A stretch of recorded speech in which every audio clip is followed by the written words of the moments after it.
Morning, Radhe Radhe friends. कैसे हो आप सभी। वीडियो अच्छी लगे तो लाइक कमेंट जरूर करें। तो आंटी और आंटी के बेटी के पति उन्हें रिस्पेक्ट करें, उनको प्यार करें, उनके लिए सपोर्ट करें, उनके लिए स्टैंड ले तो वो सही है। लेकिन बेटा बहू के लिए स्टैंड ले ले, सपोर्ट कर ले या उसके लिए कुछ मांग ले तो वो गलत चीज है। क्या देवरानी की बेटी का काम खत्म हो गया है सिवान में? क्यों भेजा जा रहा है उसको गाँव? क्या भंजना हॉस्पिटल गई है? क्यों छोटे नवाब की वीडियो नहीं आ रही है? और आंटी को क्यों अचानक भंजना की मम्मी की याद आ रही है?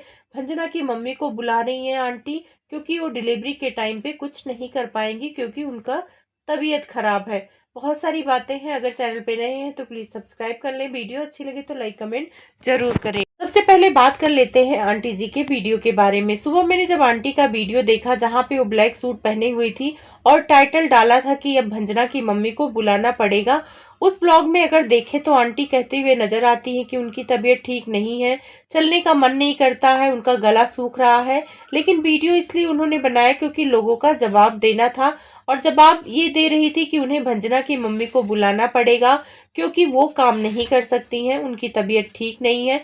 वो थोड़ी दूर चलती हैं तो उनको झंझनाहट होने लगती है, थकान होने लगती है। इसी वजह से उन्हें भंजना की मम्मी को बुलाना पड़ेगा। अभी भंजना ने तो कुछ नहीं कहा है, लेकिन भंजना से भी कहलवाएंगी कि अपनी मम्मी को बुला लो, और साथ में अपने हस्बैंड से फोन भी कराएंगी कि वो बुला लो। अच्छा, ये मुझे समझ में नहीं आता है कि मतलब बेटी को ससुराल में भेज दिया जाए तो माँ बाप की जिम्मेदारी खत्म हो जाती है, क्योंकि बेटी ससुराल के लोगों का सेवा भाव करती है। तो उस सेवा भाव के बदले ये उम्मीद रखती है कि जब उसे कोई जरूरत पड़ेगी तो ससुराल वाले खड़े रहेंगे। लेकिन जब जरूरत पड़े और उसे मायके का राह देखना पड़े, मायके के लोगों को बुलाना पड़े, देखो मायके वाले खुशी से आए वो अलग बात है। लेकिन मायके वाले अगर हॉस्पिटल में लड़की को देखने आए, उसके बाद उन्हें ये कहा जाए कि चलो भाई मेरे घर रह के आपको अपनी बेटी की देखभाल करनी है, या उनको 2-4 दिन पहले बुलाया जाए कि तुम्हारी बेटी का डिलीवरी होने वाला है, तुम्हें देखभाल करना पड़ेगा क्योंकि मेरी तबीयत ठीक नहीं है, तो थोड़ा तो अजीब लगता है। जिसके घर में करने वाले ना ही हों तब लोग ये ऑप्शन ढूंढते हैं कि चलो मायके में कोई लड़की है तो बुला लेते हैं, बहन है या कोई रिश्तेदार है, थोड़ा बहुत खाने पीने में मदद कर देगी, बाकी जो मसाला वगैरह खाने पीने का लड़की का देखना होता है वो सास देख लेती हैं। और बहुत ज्यादा बूढ़ी होती है सास, तब बहन को बुलाया जाता है। लेकिन जिसके घर में सास भी जवान हो और ननद हो तो फिर बुलाने का तो कोई मतलब ही नहीं होता है। यहाँ पे आंटी जी की तबीयत खराब हुई है, और ऐसा नहीं है कि आंटी जी की तबीयत ठीक नहीं होगी, या हो सकता है अभी 2-4-10 दिन में उसको बेबी हो, तो उस टाइम तक तो आंटी जी ठीक हो जाएंगी। तो फिर उनकी माँ को बुलाने की क्या जरूरत है? और सुनने में आता है कि भंजना की माँ शायद खाना वगैरह यहाँ का नहीं खाती हैं। और वैसे आंटी जी आप भी ज्ञान दे रहे थे कि बेटियों की माँ को ससुराल में आके नहीं रुकना चाहिए, आने से रिश्ते खराब होते हैं। जैसे जगत भाभी के मम्मी के लिए आपने ज्ञान दिया था, तो वैसे भंजना की मम्मी के लिए भी ज्ञान दीजिए कि भाई डिलीवरी के टाइम उनको आने की जरूरत नहीं है, मेरी बेटी है संभाल लेगी, मेरी देवरानी है संभाल लेगी, और मेरी भी तबीयत ठीक हो जाएगी, मैं भी संभाल लूंगी। अगर भंजना की मम्मी से ही आपको करवाना था तो फिर भंजना को इधर लाना ही नहीं था। वैसे आंटी का मन नहीं था कि भंजना यहाँ पर आए, वो चाहती थी कि डिलीवरी उनकी मायके पे हो, मायके वालों पर बोझ बने भंजना, वो खर्चा करे, जो भी दौड़ भाग करना हो भंजना का उनकी मम्मी करे, उनके पापा करे। आंटी शुरुआती दौर में ही हाथ पीछे खींच रही थी, लेकिन वो तो छोटे नवाब के जिद की वजह से इन्हें झुकना पड़ा। आंटी यहाँ तक चाहती थी कि इनकी गोद भराई सिवान से ना हो, पटना से हो। तो कुल मिला के भंजना के इस डिलीवरी में आंटी जब ठीक थी तब भी योगदान नहीं देना चाहती थी। अब तो चलो उनकी तबीयत खराब है तो अब योगदान वो देंगी ही नहीं। बेंगलोर वाली जिज्जी के बारे में बात करते हैं। सबसे पहले कंटेंट उन्होंने ही बनाया था और बहुत खुशी जाहिर की थी कि वो बुआ बनने वाली हैं। ऐसा लग रहा था कि वो अभी अभी खबर पता चली है, इतनी एक्साइटेड हो रही थी कि हम जब बुआ बनेंगे तो ऐसा करेंगे वैसा करेंगे। तो जब आप बुआ बन रही हैं, अब मौका आया है आपका करने का, तो करके आप साबित करिए ना कि आप अपने भाभीियों के लिए खड़ी होती हैं। आंटी को मायके की राह क्यों देखनी पड़ रही है जब यहाँ पे बेटी भी है? आंटी कहती है उनका भरा पूरा परिवार है, देवरानी है, यहाँ तक कि आंटी की ननद भी मौके मौके पर आ जाती हैं। तो फिर 12 दिन आपका आंटी कोई करने क्यों नहीं आएगा? आप अपनी बेटी को बुलाइए, अपनी ननद को बुलाइए, अपनी देवरानी को बुलाइए, चाहे जिसको भी बुलाइए। आपको नहीं करना है तो मत करिए, लेकिन ये लोगों को बुलाइए ना। कहती हैं कि आपका परिवार आपकी बातें सुनता है, तो फिर आपको भंजना के मायके वालों को बुलाने की क्या जरूरत है? आपको तो अपने परिवार को बुलाना चाहिए, क्योंकि भंजना ससुराल में है और ये जिम्मेदारी ससुराल वालों की होती है। देखो, आपका नाम रोशन होगा, आपका वंश बढ़ रहा, आपका चिराग आ रहा है, उसमें मायके वालों का क्या लेना देना? मायके वालों का तो जब मौका लगेगा सबको साड़ी कपड़ा लेकर आ जाएंगे, बच्चों को लेकर आ जाएंगे। मायके वालों का तो यही काम है। अभी कुछ लोग कमेंट करेंगे कि पहला बच्चा मायके होता है, तो पहला बच्चा मायके होता है किस ग्रंथ में लिखा है, कहाँ पे लिखा है? हाँ, उनका बच्चा मायके में होता है जिनकी सास खराब होती है, लड़ाई झगड़ा करती हैं, जिनकी जेठानी काम करने नहीं आती है, जिनकी ननद नहीं करती हैं, तब उस लड़की की मजबूरी हो जाती है अपने मायके का शरण लेना।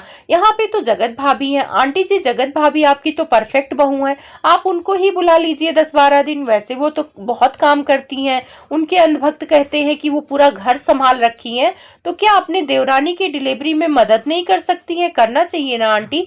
जब कंट्रोवर्सी हुआ था तो भंजना ने पूरे 14-15 दिन अकेले खाना बनाया, खिलाया, सबको सारा काम किया। आप भी तारीफ कर रही थी। जब पूजा हुआ था, आपने कराया था श्राद्ध के टाइम पे, तब भी जगत भाभी नहीं आई थी, पूरा काम धाम भंजना ने संभाला था, तब भी आपने तारीफ की। तो जब आज उसका मौका लगा है कि ससुराल वाले उसके लिए करें, तो फिर आप लोग पीछे क्यों हट रही हैं? तो फिर तो मायके वाले ही उसका साथ दे रहे हैं। छोटे नवाब ने भी अपनी वीडियो में यही बात बोला है कि उनका साथ कोई नहीं दे रहा है और जो इस समय साथ देगा वही उनके लिए मायने रखेगा।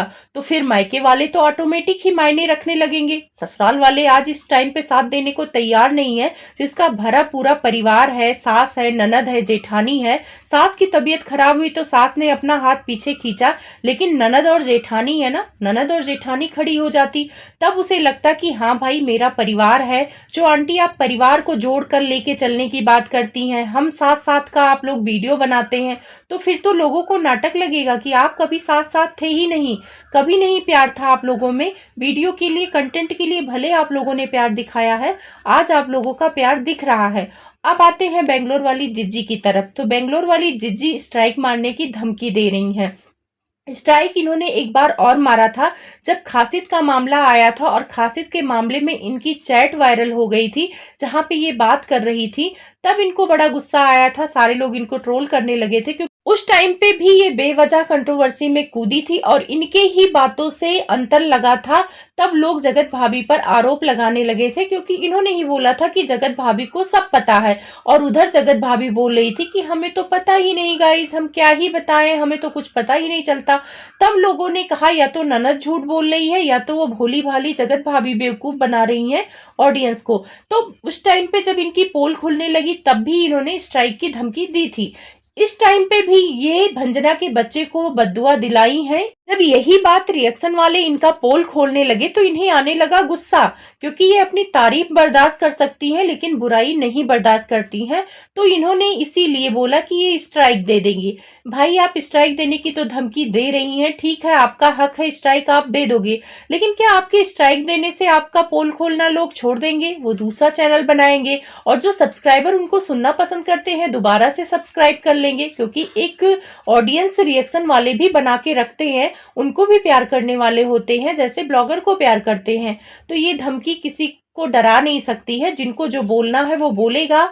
आपको कोई गाली नहीं दे रहा है, आप लोग जो वीडियो में दिखा रहे हो उसी की बात कर रहे हैं। अब उल्टी दिखाओगे, अब बहू को ट्रोल कराओगे तो लोग तो बात करेंगे।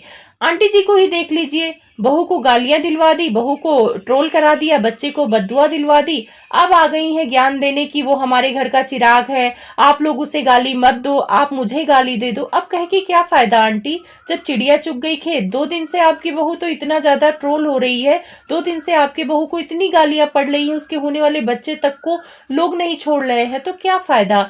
आप लोग जो भी कर रहे हो क्या सही है? और आंटी जब आपकी इतनी तबीयत खराब है तो आपको वीडियो नहीं बनाना चाहिए। 2 दिन रेस्ट कर लेंगी तो आपका नुकसान नहीं हो जाएगा, आप कंगाल नहीं हो जाएंगी कि आपको खाने तक को नहीं मिलेगा। लेकिन आंटी को आप लोग देख रहे हैं, एक तरफ कह रही हैं उनको बैठा नहीं जा रहा, गला सूख रहा है, और 2 वीडियो आ गया। एक आ गया टॉपिक भंजना के माँ को लेकर, एक टॉपिक लेके आई है ये अनुष्का को लेकर। अब अनुष्का का कुछ बीमारी है, उसको सांस की प्रॉब्लम है, अस्थमा है, तो उसको बोला होगा कि मुझे प्रॉब्लम हो रही है, और उसको सोने का टाइम उसको सही से नहीं है। कभी आंटी जल्दी जगा देती हैं, कभी उसका सिर दर्द होता है, कभी कुछ होता है। तो अभी इधर रूटीन से वो स्कूल जाने लगी थी, लेकिन जब से आंटी बीमार हुई हैं तब से उसको सुबह जगा के वीडियो वगैरह बनवा रही हैं, तो शायद कुछ प्रॉब्लम हुई हो। तब आंटी का कहना है कि अब यहाँ पर ये बीमार हो रही है, अब इसके पापा को फोन करूंगी और ये यहाँ से जाएगी, अपने घर रहेगी।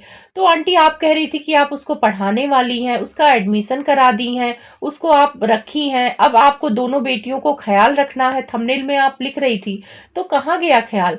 बीमार है तो उसको उसके घर भेज दो, और जब बीमार नहीं थी, ठीक ठाक थी, तो भाई यहाँ पे कैमरामैन बना लो। फिर ये तो लोग सवाल उठाएंगे ना आंटी, कि अगर बीमार है तो देखभाल के लिए आप लोग हैं ना, आप लोग दवा कराइए उसका। अब यहाँ पे आंटी एक बात और बोलती हैं, जिस दिन ये पहले दिन बीमार हुई थी उस दिन ज्ञान दे रही थी कि बेटों से क्या लेना देना, कोई काम नहीं आता है, बेटा बहू काम नहीं आएंगे, अपना पति ही काम आएगा, और मेरे पति बहुत अच्छे हैं, वो मेरे दुख सुख में खड़े रहते हैं, मेरे लिए स्टैंड लेते हैं, मुझे सपोर्ट करते हैं। तो आंटी जब आपके पति सपोर्ट करते हैं, आपके दुख सुख में खड़े होते हैं, आपको बहुत अच्छा लगता है। अगर देखा जाए तो अंकल आंटी के इशारों पे नाचते हैं, आंटी जो भी कहती हैं अंकल सुनते हैं। अंकल का कोई अपना स्टैंड नहीं है, अंकल आंटी के खिलाफ कभी नहीं जाते हैं।